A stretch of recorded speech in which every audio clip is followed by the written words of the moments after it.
Muy buenas tardes, queridos aficionados a la historia y a nuestras locuras. Son Víctor Pedrosa, Leo Báez, en un capítulo más de Divagando por la Historia. Y hoy vamos a cambiar un poquito el tema. Hoy vamos a salirnos de México y vamos a irnos a la madre patria, ¿no? Vamos a irnos a España porque esta semana el 13 de junio. se celebra la llegada de uno de los tantos embarques del primer barco que llegó a México con los primeros refugiados de la Guerra Civil Española, ¿no? Y vamos a ver primero, vamos a hacer este video en 3 secciones. La primera va a ser antecedentes de la guerra, ¿no? La Segunda República. La segunda va a ser la guerra y la tercera va a ser la influencia mexicana que tuvo en esta Guerra Civil Española. Aquí es muy importante, les quiero comentar, este es un tema muy sensible en lo personal para mí. Es un tema de familia porque mi padre era refugiado político español. Bueno, lo que puede ser un muchacho de 13 años siendo refugiado político huyendo de una guerra verdaderamente brutal. Es que sí lo pasaron muy mal. Tu papá salió de Francia, ¿no? De uno de los campos de concentración. Salió por Cataluña. Mi papá no le tocó campo de concentración, a mi abuelo sí. Ah, ahora. Le tocó el campo de Alger-sur-Mer.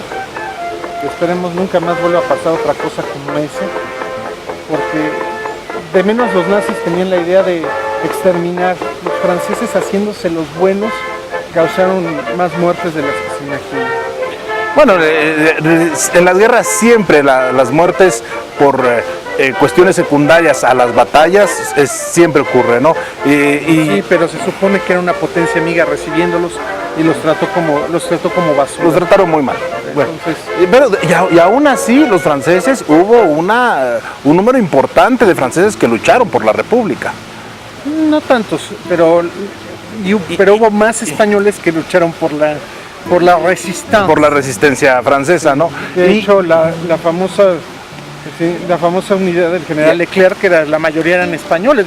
Los que liberaron París cuando los alemanes se retiraron eran los tanques Brunete, Guadalajara, Don Quijote, y todos tenían cara de haber comido fabada recientemente. Y de vender kilos de 800 gramos. Unas caras de españoles, eran todos españoles que lucharon por Francia. Y aquí yo voy a ser la de abogado del diablo con Leo, porque hay que recordar que de todos modos Francia fue quien absorbió la mayor cantidad de refugiados después de darse por terminada la guerra. Así es. Finalmente pues era la más cercana, era el punto de huida más cercano para la mayoría de los españoles. Bueno, sí, el más cercano posible, porque Portugal no era opción. No, Portugal siempre apoyó a los franquistas. Siempre Oliveira de Salazar siempre fue amigo del general Franco. Sí, bueno. Pero muchos españoles del sur pasaron hacia Marruecos y hacia Argelia, que eran colonias francesas, y al norte pues pasaron directamente al territorio francés. Y que de todos modos ahí también la situación no era muy favorable a los republicanos, porque pues muchas de las tropas de Franco eran moros. Y aún así, la mayoría, no eran muchas, eran los tabores de regulares, pero no eran tantos. Pero eran bravísimos los hijos de su padre. Por una ferocidad. Eran bravérrimos, eran muy buenos. Eran muy bravos, qué brutos. Los tabores de regulares, al mando del general Juan Yagüe. Hacían padecer a más de 3 alemanes e italianos. No, los moros, ellos fueron responsables de las matanzas en Badajoz, cuando ocupó Yagüe Badajoz. Lo ocupó con los y romper el cerco de Madrid, que no era nada fácil, lo lograron los moros. Los regulares. Sí, bueno, entonces vamos primero con los antecedentes, ¿no? Vamos primero, ¿te parece, con la Primera República? Yo creo que sería muy importante empezar por algo todavía. Si hubo un siglo horrible para España, fue el 20. No, fue el 19. En el 19 España pasó de iniciar el siglo como la tercera potencia mundial, y tercera es un decir, yo diría la segunda potencia mundial. Ya en ese entonces el Imperio Británico, Britannia rules the waves, dirían los británicos, pero España era uno de los imperios más importantes del mundo. Era el imperio más importante. El imperio más importante realmente. Para terminar en el fin de siglo como un país de segunda categoría. Fue desastroso todo lo que pasó en España durante todo el siglo Pues XIX. para empezar pierden bueno, los invade, Pierden la flota en Trafalgar. En Trafalgar, así es, con los ingleses. La Armada Invencible fue vencida.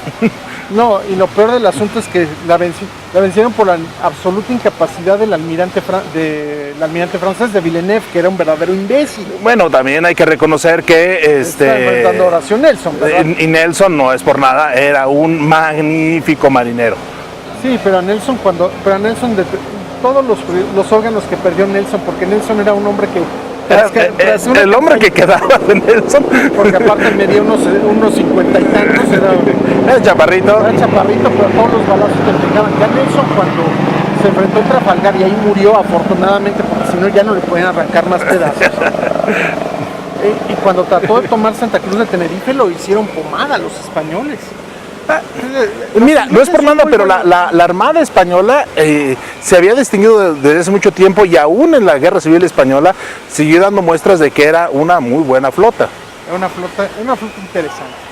Entonces, después de la batalla de Trafalgar, posteriormente el desastre que fue el motín de Aranjuez, en donde Carlos IV abdicó y posteriormente salieron de Guatemala para quedar en Guatepeor con el mando de uno de los peores reyes que ha tenido cualquier país del mundo en cualquier etapa de la historia, que fue Fernando VII. Después sí fueron invadidos por Francia, una guerra atroz, la guerra de independencia. Fueron 5 años de matanzas entre 1808 y 1813, de matanzas que aparte fue honestamente fue una traición de España a Portugal. Sí, bueno, bien merecido se lo tenían, honestamente. Empecemos porque Portugal y España estaban peleados desde el siglo XVII, cuando Portugal se independizó.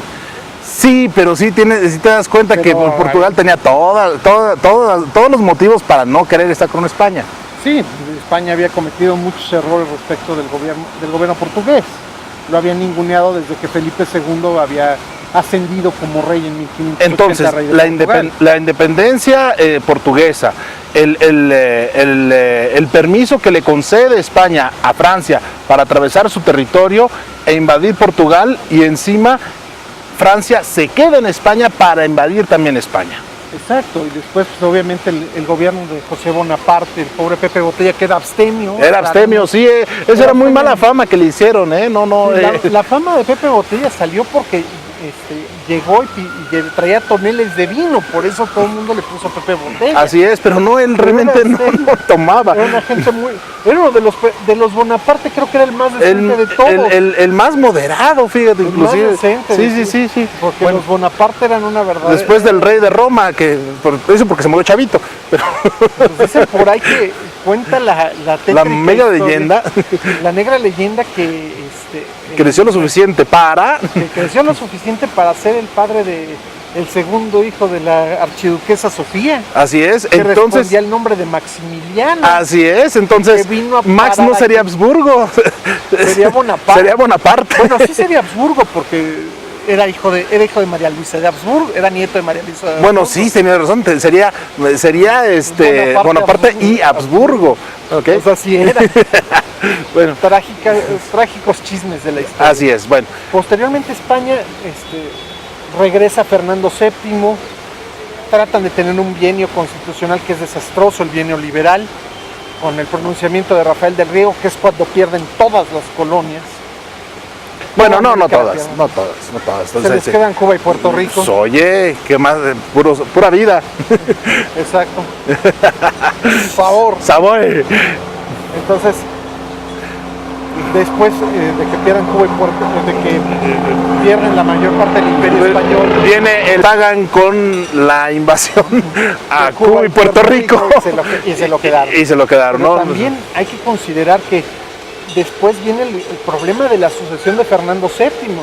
Fernando VII era un mujeriego endemoniado, pero no pegaba con las... Su pluma no escribía. No, al contrario, escribía de más, pero no, digamos que escribía con tinta invisible, por decirlo de una manera muy decente. Entonces, finalmente, después de 4 matrimonios, logra tener 2 hijas.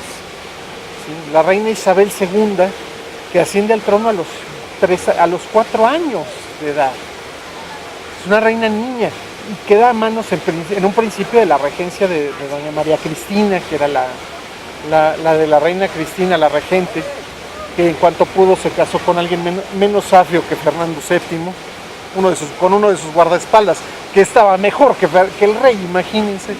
Es que el rey también, híjole, así que es que belleza de cabrón. Olvídate la belleza, era un tipo menos vil que Fernando VII. Entonces, durante todo el gobierno de Isabel II, pues Isabel II demuestra una cosa, que tenía la calidísima sangre borbónica, es decir, atacaba cualquier cosa con pantalón y en movimiento. Digamos, por algo les decían los emperadores del amor. Y lo peor del asunto es que la casan con un homosexual confeso, que era su primo Francisco de Asís. Entonces, pues resulta y sucede que pues, los hijos que tuvo Isabel II, pues era de quien sospechaban. Trataron las guerras carlistas. O sea, hubo 3 guerras civiles en España durante el reinado de Isabel II por la cuestión sucesoria. El hermano de Fernando VII, que era el infante Carlos María Isidro, declaró que él tenía que ser rey porque había una abrogación de la ley sálica, en donde la ley sálica es una ley que impusieron los franceses a casi todo el mundo, en donde nada más los varones podían ser reyes. El problema es que Isabel II es derrocada, le dan golpe de estado y la derrocan en 1868.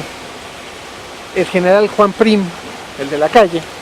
El que vino a México, con ingleses y franceses, y que él se va a convencer, de hecho, a los ingleses que no es tan buena idea quedarse. No es tan buena idea. Y además era el contingente mayor de tropas, curiosamente. No eran los franceses. No eran los franceses, pero los que obviamente tenían intenciones de ya no irse eran los franceses desde inicio. Y Prim, con una decencia que siempre lo caracterizó, dijo, aquí no entramos.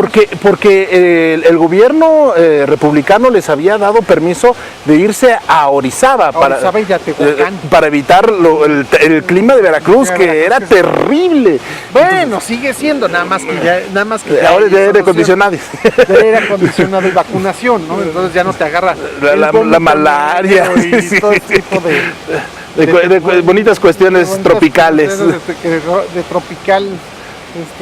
El paraíso tropical, ¿no? Bueno, entonces trata de imponer quita a los Borbones y trata de poner a los Saboya como reyes a través del rey Amadeo. Amadeo, que pues, el pobre duró 4 años, se fue y se proclama la Primera República con Pi Margall, Emilio Castelar y demás, que tiene 10 presidentes en menos de un año. Como Argentina, ¿no? De ahí nos viene la tradición. No funcionó, y finalmente pues don Antonio Cánovas del Castillo, el político más brillante que tuvo España durante todo el siglo XIX, reinstaura la monarquía a través de Alfonso XII, del hijo de Isabel II. Alfonso XII, aparte de haber promovido de haberse hecho un par de películas bastante bonitas pero bastante cursis en la época del franquismo, ¿A dónde vas, Alfonso XII? Y el de los tristes recuerdos, porque el pobre hombre se casó por amor con su prima, pero la pobre se murió a los 9 meses de casados de una infección estomacal brutal. Ah, que ha habido Veracruz. No, en Cádiz, en un pozo. Muy bien. Entonces se volvió Cádiz, a casar. el Veracruz de España. Se volvió a casar porque pues había necesidad de poner heredero con María Cristina de Austria. ¿Sí? María Cristina, pues doña Virtudes la conocían. Se casó con él, era una persona en México, en esa película, en la segunda película la interpretó Marga López. Mira nada más. Y doña María Cristina la conocían como doña Virtudes porque era una señora muy alemana y muy propia, muy victoriana, y muy católica y muy cerrada. El problema fue que Alfonso XII tiene una primera hija, que es la infanta Isabel. Después tiene otra hija, la infanta Eulalia, y no aparecía el heredero varón ni a tiros, y deja embarazada a doña María Cristina y se nos muere don Alfonso XII de tuberculosis, porque pues también, como buen Borbón, le encantaban las mujeres. Entonces, pues cuando se dan cuenta, pues está embarazada, ¿quién va a ser el rey? Nos dejaron como doña María Cristina como regente y a ver qué nacía. No había ultrasonidos. No había ultrasonidos todavía. Y pues nace el rey, curiosamente Alfonso XIII. O sea, él nació reinando ya. Claro, que obviamente pues mientras era niño, era niño, pues gobernó doña María Cristina y perdieron. ¿Él nace en qué año, Alfonso XIII? 1883. ¿Qué? En 1898 pierden Cuba, Puerto Rico y las Filipinas, que eran las últimas colonias que le quedan. Y Alfonso XIII... Bueno, no, se van a quedar todavía con las Canarias. Pero las Canarias ya es parte. Sí, ya es parte como del conglomerado. Mira, mientras no se ceden es colonia. Bueno, entonces, síguele. Entonces, Alfonso XIII empieza a reinar y durante toda la etapa del reinado entre Alfonso XII y Alfonso XIII hubo un arreglo electoral, porque crearon una monarquía constitucional, en donde se turnaban el gobierno liberales y conservadores. Los conservadores con don Antonio Cánovas del Castillo, que era el caudillo de los conservadores, y el caudillo de los liberales, que era don Práxedes Mateo Sagasta. Entonces Sagasta y Cánovas se van alternando el gobierno de España durante todo ese tiempo hasta que es asesinado don Antonio Cánovas por un anarquista italiano, y pues don Práxedes pues murió de viejo. Y a partir de ahí el modelo monárquico español empieza a entrar en crisis. Alfonso XIII asume el gobierno ya como rey. Y Alfonso XIII es un hombre muy desatinado en el aspecto de que quiere volver a tener un imperio colonial y lanza a España a la guerra en Marruecos para ocupar toda la parte norte de Marruecos para... Que España ya tenía la parte sur, el Subsahara.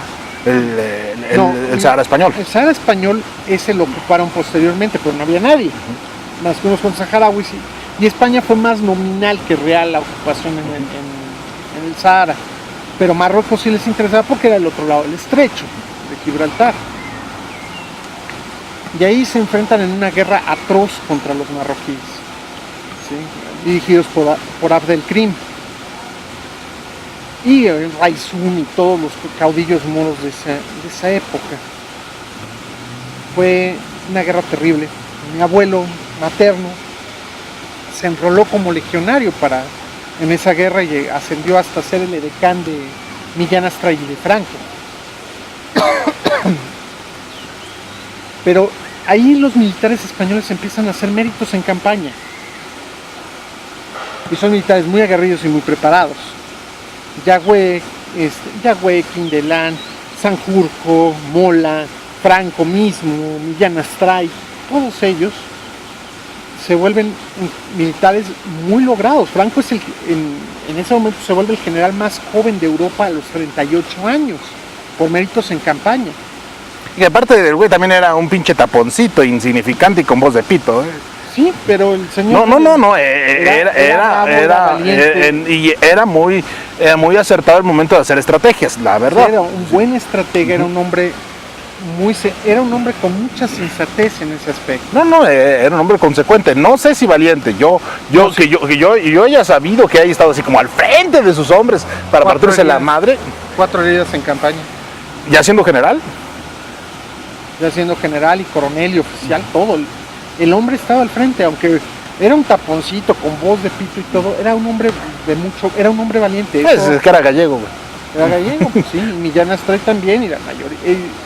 Algo que tenemos que reconocer y que creo que hemos hablado poco de eso, a lo mejor yo he hablado mucho cuando hablamos de la conquista, es que el soldado español es valiente hasta la temeridad. Es bravísimo, tiene fama de bravo. No sé. Precisamente en Cuba y Puerto Rico no se vio tanta bravura. El soldado español es que hay dos cosas. El soldado español como soldado es un soldado muy valiente, como mando es desastroso. Y te diré, finalmente Valeriano Weyler, cuando fue comandante de España. Honestamente, a mí con todo lo que detesto a Cortés, es un hombre que mandó muy bien a sus pocos hombres. Igual, finalmente el problema de España, a partir del siglo XIX particularmente, fueron los mandos. Los mandos españoles fueron desastrosos durante todo el siglo XIX. Aún así hubo momentos de gloria, por ejemplo, con Juan Prim, con O'Donnell, con Espartero, con Narváez, con el mismo Serrano, que eran generales muy capaces, pero se metieron en guerras civiles entre sí todo el tiempo, pero como soldados eran muy, muy eficientes. Ahora, el problema esencial... Pero es que aquí ¿a quién podrías tachar tú de soldado cobarde? Aquí la situación es que Alfonso XIII quiere su imperio en África, Y Alfonso XIII, por los mismos errores que tiene como jefe del comando en África, ocasiona el desastre de Barranco de Lobo, y el peor de todos, Anual. En Anual es una matanza espantosa en que metió al ejército español, al mando del general Silvestre. Silvestre era tal nulidad, o sea, vamos, no era el gato, pero era algo parecido. Silvestre termina suicidándose por el tamaño del desastre en que metió al ejército español. Tuvo 5.000 o 7.000 bajas, más o menos. La única manera en que restabilizaron Marruecos fue con la ayuda de Philippe Pétain, cuando hicieron el desembarco en Alhucemas, los españoles, y es donde restabilizan y pueden asentarse en el protectorado de Marruecos. Ahora, ¿qué sucede? Estos desastres de guerra desestabilizan el gobierno español totalmente. Y esto lleva a que había una desigualdad social bestial en España. En todo el mundo. No, en todo el mundo.